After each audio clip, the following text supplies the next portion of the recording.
So unapologetically blunt and brilliant, Yasir Hussain is our guest today. Humayun Saeed अपनी film 16-17 crore रुपए में बना रहे हैं। उनकी फिल्म की टिकट होनी चाहिए इतने की जितने की है। मैं 3-4 करोड़ की फिल्म बनाता हूँ तो मेरी फिल्म की टिकट उतनी महंगी नहीं होनी चाहिए। लास्ट टाइम मैंने आपसे कहा था मैं ड्रामा डायरेक्ट करूँगा, इस दफ़ा मैं आपसे कह रहा हूँ मैं एक फिल्म डायरेक्ट करने जा रहा हूँ। तो आपको मैं बताता हूँ तो काम हो जाता है। कपरी सिनेमा जिस जगह पे अब तो नहीं है वो सिनेमा, बड़ी अफसोस की बात है। वो अवामी सिनेमा था, मुझे तो बहुत पसंद था। मेरी फिल्म लगी थी लाहौर से आगे, तो मैं और सवा कमर देखने के लिए वो गए। कलाबाज दिल गाना चल रहा था और लोग शर्टें उतार के घुमा रहे थे। Do you see a star in him in Kabir? मैंने एक इंटरव्यू में कहा था कि मैं नहीं चाहता मेरा बच्चा एक्टर बने, वो लोगों ने उसके 100 मतलब निकाल दिए।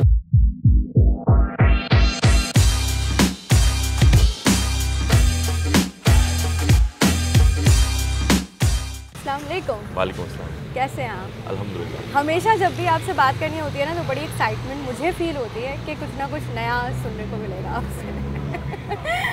ऐसा क्यों है? पता नहीं, ये तो आप खुद से पूछे। नहीं, लास्ट ईयर जब हमारी बात हो रही थी तब आपने कहा था कि मैं कुछ 2 नई चीज़ें प्लान कर रहा हूँ और जब आएंगी तो पता चलेंगी, और अब पता चल चुकी हैं। एक तो ड्रामा जो आपने डायरेक्ट किया और दूसरा मंकी बिजनेस। हाँ जी, ये भी मैंने डायरेक्ट किया जी। सो दोनों के आई थिंक कि जब आप इस तरह का कुछ जॉनरा पहले अटैम्प्ट कर चुके हों और कॉमेडी आप कर रहे हो दोबारा, सो हर साल कुछ ना कुछ नया हो रहा होता है स्क्रीन पर। व्हाट डू यू थिंक कि फ़र्क करना मुश्किल होता है कि दोबारा से एक नई चीज़ कुछ डिफरेंट लेके आना है? देखिए, इतना डिफरेंट अब क्या ही कोई कर सकता है। सीरियल तो सीरियल है और थिएटर प्लेस तो हो रहे हैं। मेरे ख्याल में हमारा शायद कॉमेडी का तरीका थोड़ा सा फ़र्क होगा, यही फ़र्क होगा। बट ये है कि हमारी कोशिश ये है कि हम एंटरटेनर चीज़ें बनाएं जो लोगों को एंटरटेन कर सकें। ऐसी ना हो कि बस लोगों को लगे यार पैसे ज़ाया हो गए हमारे, क्योंकि लोग टिकट ख़रीद रहे हैं तो उनके पैसे वसूल होने चाहिए। ऐसे ही अभी जो ईद उल फित्र हमारी गुजरी और जो सिनेमाज में फिल्म्स लगी, काफ़ी सैड सिचुएशन थी, लोग जो है वो इतना निकले नहीं। उनमें से एक फिल्म ने जो है वो थोड़ा बहुत बिजनेस किया है। अब जो है मुझे लग रहा है कि इकोनॉमिकल कंडीशंस हैं या क्या है, आपको क्या होप होती है कि लोग आपके लिए घरों से निकलेंगे? देखिए, थिएटर जो है ना दुनिया भर में ही बड़ी मुश्किल चीज़ और बड़ी महंगी चीज़ मानी जाती है। कहीं पे भी थिएटर के टिकट सस्ते नहीं होते, फिल्म जैसे नहीं होते, क्योंकि फिल्म आपने एक दफ़ा बनाई फिर आप उसे पूरी ज़िंदगी चलाएं। थिएटर जब बना है उसी वक्त चलना है, उसके बाद वो एक्टर कहाँ जाएंगे वो भूल जाएंगे, और महीनों की रिहर्सल शामिल हैं इसके अंदर। तो इसलिए इसका टिकट थोड़ा सा ज़्यादा होता है फिल्म से, मगर ये एंटरटेनमेंट और तरह की होती है। पाकिस्तान के जैसे भी हालात हों, अगर आप अभी भी इस वक्त उठ के मॉल चले जाएं या किसी खाने वाली जगह पे चले जाएं, तो मेरा ख्याल ये है कि वहाँ पे एक ऐसा हुजूम आपको देखने को मिलेगा कि आप दंग रह जाएंगे कि ये वही मुल्क है जिसके हालात ख़राब हैं। ऐसे ही है। मुझे लगता है कि शायद हमारे जो फिल्म के टिकट्स हैं और जो हमारे डिस्ट्रीब्यूटर्स हैं उनकी तरफ से थोड़ा सा भी अगर पब्लिक को रिलीफ मिले, मतलब कैप्रे सिनेमा में काफ़ी लाइंस लगी होती थी, लोग अभी भी लास्ट ईयर मैंने खुद विजिट किया, बहुत लोग फिल्म्स देखने के लिए जाते थे। तो ये कॉस्ट जो है टिकट की, डू यू थिंक कि ये भी एक रीज़न है इस चीज़ ये का? इंडिया में भी ये वाली डिबेट चल रही है। बात तो सही है, अगर हुमायूं सईद अपनी फिल्म 16-17 करोड़ रुपए में बना रहे हैं, उनकी फिल्म की टिकट होनी चाहिए इतने की जितने की है। मैं कल अगर फिल्म बनाने की सोचता हूँ और मैं 3-4 करोड़ की फिल्म बनाता हूँ तो मेरी फिल्म की टिकट उतनी महंगी नहीं होनी चाहिए, क्योंकि मैं उतने पैसों की चीज़ ही नहीं बेच रहा उनको। यू नो, सिर्फ एंटरटेनमेंट की बेस पे तो आप नहीं उतने की टिकट दे सकते ना। या कोई और बंदा आके करोड़, 1.5 करोड़, 2 करोड़ की आर्ट फिल्म बनाता है, तो आर्ट फिल्म की तो इतनी टिकट नहीं होनी चाहिए। बट मसला यहाँ ये आ गया है कि हमने जब से मल्टीप्लेक्सेस बनाए हैं जहाँ एक ही अंडर वन रूफ आपको 2-3 स्क्रीन्स मिल जाती हैं, तो उन 2-3 स्क्रीन्स को लगाने के पैसे वो जिस जगह पे है, जिस पॉश एरिया में है, वहाँ के जो पॉपकॉर्न्स हैं या वहाँ का जो एसी है, तो उसके पैसे पूरे करने के लिए वो टिकट से सस्ता नहीं कर सकते। कपरी सिनेमा जिस जगह पे अब तो नहीं है वो सिनेमा, बड़ी अफसोस की बात है, लेकिन जहाँ था और जिस तरह से वहाँ का अंदर का एनवायरनमेंट था और वो अवामी सिनेमा था, मुझे तो बहुत पसंद था। मेरी फिल्म लगी थी लाहौर से आगे, तो मैं और सवा कमर देखने के लिए वो गए। उससे पहले हम बाकी सिनेमाज के विज़िट कर रहे थे। जब हम वहाँ पहुँचे तो हमने देखा वो कलाबाज दिल गाना चल रहा था और लोग शर्टें उतार के घुमा रहे थे। तो वो सिनेमा का माहौल ही और था। वो लोग कैप्री में आई थिंक फिल्म्स देखने की वाइब भी बहुत डिफरेंट होती है, आप लोगों के साथ एंजॉय करते हैं। असल सिनेमा भी वो है। इनफैक्ट जो ये सिंगल स्क्रीन सिनेमा की स्क्रीन होती है, वो स्क्रीन भी फ़र्क है एक मल्टीप्लेक्स सिनेमा से, बहुत ज़्यादा डिफरेंस है। फिर वहाँ पे आपको हर तरह का क्राउड देखने को मिलता है, ऐसा ही है, जो आपको मल्टीप्लेक्स में नहीं दिखता। एक खास तबका जो है, खास तौर पर मुतवस्सित तबके का सिनेमा हम उसको कह सकते हैं। मुतवस्सित तबके के लिए तो मेरे ख्याल में हर तरह की एंटरटेनमेंट ख़त्म ही हो रही है। कुछ अरसे में मुझे लगता है सी व्यू पे भी नज़र नहीं आएंगे वो लोग। वहाँ पे कुछ और लोग नज़र आना हाँ, शुरू हो गए। हाँ। अच्छा खैर, बचपन की आपकी कोई यादें हैं कैप्री सिनेमा से? मैंने काफ़ी सारे लोगों से सवाल किया था और हर किसी की कोई ना कोई एक याद तो उस सिनेमा से जुड़ी हुई है। मेरी कैप्री सिनेमा से एक याद तो ये है कि मैंने उधर कोई इंडियन फिल्म देखी थी कुछ अरसे पहले, और जब लगी हुई थी, और एक मैंने अपनी फिल्म देखी थी, अपनी दोनों फिल्में देखी थी, कराची से लाहौर, लाहौर से आगे देखी थी। बाकी क्योंकि मैं यहाँ रहा नहीं, मेरा बचपन रावलपिंडी में गुजरा है, तो मेरी कैप्री सिनेमा से ऐसे कोई याद नहीं। बट मैं जब भी अब वहाँ से गुजरता हूँ, उसे बंद देखता हूँ, तो मुझे बहुत अफसोस होता है। ऐसे में फिर क्या होप आपको थी कि आपने मतलब दोबारा से आप स्क्रीन पर भी एक ड्रामे के साथ आए और बल्कि थिएटर भी करें?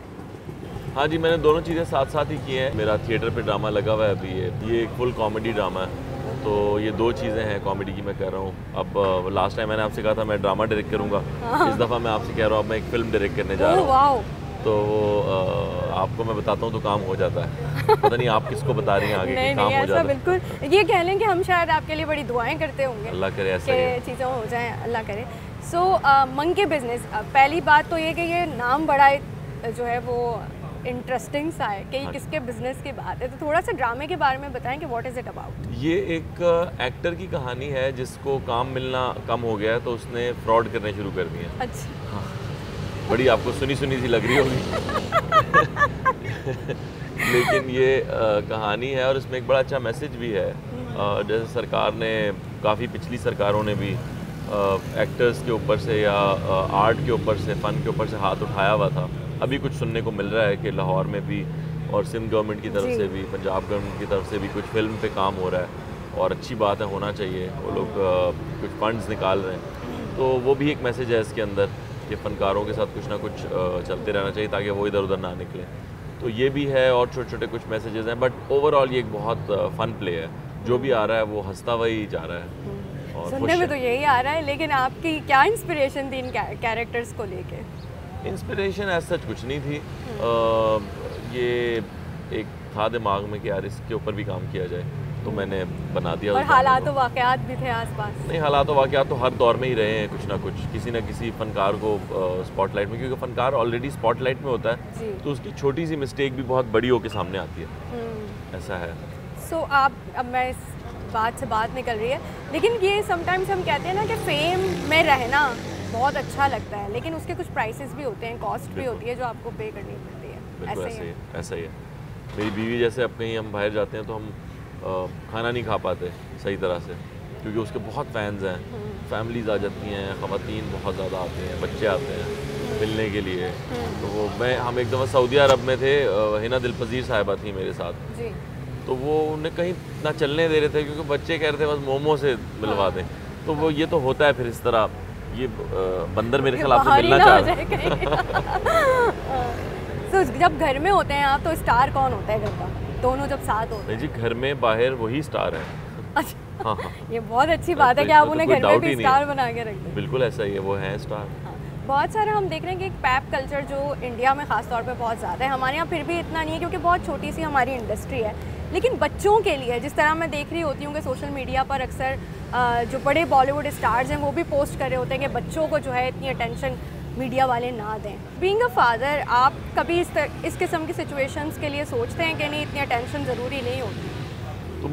तो मुझे पर्सनली बुरा नहीं लगता और ना ऐसा कुछ, बट जिनको बुरा लगता है, जो चाहते हैं कि उनके बच्चों को ना दिखाएं या वो खुद भी अपने बच्चों को नहीं दिखाते, वो उनकी चॉइस है और अच्छी चॉइस है, वो बुरी चॉइस नहीं है। आजकल वैसे अपनी मर्जी, अपनी प्राइवेसी है। बिल्कुल ऐसे आजकल मेरे ख्याल है बहुत ज़्यादा लोग नज़र से डरते हैं और वो थोड़ा सा अपनी प्राइवेसी को प्रोटेक्ट करते हैं, उसमें कोई बुराई भी नहीं है। फिल्म की बात करेंगे जो अभी आपने मुझे कहा है, तो कितना ग्राफ जो है वो जहन में तैयार है?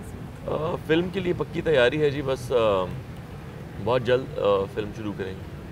बस ये आने वाले महीनों में। अब असल में गर्मी इतनी सख्त हो गई आगे कि ये तो अभी हम बड़े अच्छे मौसम में बैठे हुए हैं, ये ख़त्म होगा तब तक तो गर्मी कराची में, पूरे पंजाब में, सिंध में बहुत ही ज़्यादा हो जाएगी। तो या तो हम फिल्म को ले जाएंगे नॉर्थ या फिर थोड़ा वेट कर लेंगे, लेकिन होगी इंशाल्लाह इसी साल। चलिए, lovely talking to you Yasir. I wish हम थोड़ा सा इसको कंटिन्यू कर सकते, लेकिन जितना कुछ पूछने के लिए था मैं वो सब पूछ चुकी हूँ। अगर कुछ रह गया तो कमेंट सेक्शन में मेंशन कर दें। टिल देन अपना बहुत ख्याल रखिएगा।